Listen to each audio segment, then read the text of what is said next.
Well, at least we can look at radar and just know that we have a calm setup. There could be a few light spots of snowfall that kind of drift through. It may not even be dense enough to be picked up on radar, but that would be the only feature of the day today that would cause any concern. Now, we do have a winter weather advisory that is active for Saturday. It goes active at midnight and sticks around through 3 p.m. on Saturday. That time frame is when we're going to see the best snowfall. And of course, covering that very similar region that we saw yesterday, seeing the most snowfall out of this entire season so far. But we do see it drift a little further southward. Now that will leave us with a chance for accumulating snowfall once again. So for tonight and to tomorrow, we get to around 2 p.m. It's an all-day cool down and an all-night cool down from there. We get to Saturday and we're sitting in the single digits that morning. Snowfall arrives just after 3 a.m.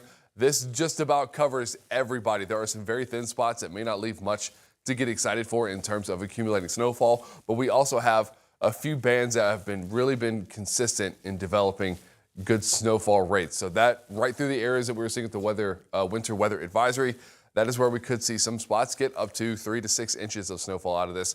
But overall, looking at a good average of around 2 to 4. But by 3 p.m. on Saturday, that has moved off. But now we've got the north wind really starting to kick in, and that is going to bring us some very cold temperatures. While the actual temperatures will be down between -5 and -10 and even -15 in a few spots, it's the wind chill. But we'll get to that in just a second. Let's look at these snowfall amounts. Good stripe down the middle of 3 to 6 inches of snowfall. This will be that drier snow, so not exactly something that's compactable, but it builds large snowflakes, so it piles up fairly quickly. And that's what's going to give us most of these higher amounts. So probably favoring averaging out around 4 inches of snowfall. But you get to areas like Iowa Falls to the north, even down towards Creston, Lamoni, Sheraton, that's where the amounts really start to drop off. Now, where these bands develop has consistently put it right through the Des Moines Metro, through Perry, through Newton, and Oskaloosa, but we could see a little bit of movement with that. It's not the strongest setup. Now, we do have a weather impact alert coming in for Saturday for accumulating snowfall with that 2 to 4 inch accumulation, especially when we're looking at a Saturday morning. Unfortunately, it is not the only one we have. We have Saturday and Sunday in terms of cold temperatures. It's Sunday night through, honestly, most of Sunday that we have wind chills that will be down in the negatives, and we're talking -20, -15 to -25 to maybe even -30 in a few areas. So Saturday evening, we are going to have these wind chills dropping off fairly quickly, and then they hold between -25 and -30 for the majority of Sunday morning. And we really don't get away from the negative wind chills until we get to Monday afternoon.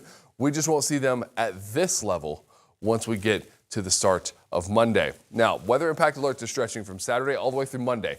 Saturday is for the snowfall. Once again, 2 to 4 inches. Some areas may be getting up to 6 inches of snow. And then Sunday for the extreme cold in the morning with wind chills down between -20 and -30 for that morning. Once again, the wind chill values will stay right around -10 to -15 for the majority of that afternoon and through the first half of Monday.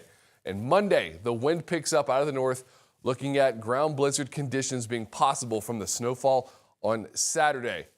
Then we can get to Tuesday, get into the low 40s, melt away a lot of the snowfall, and hit a stretch of calm weather. The first time we've seen nearly 5 to 6 or 7 days in a row where we're not looking at a whole lot of extremely active weather. We do still have our chances for light snowfall and even rainfall, but generally it's a quiet pattern as soon as we get to Tuesday of next week.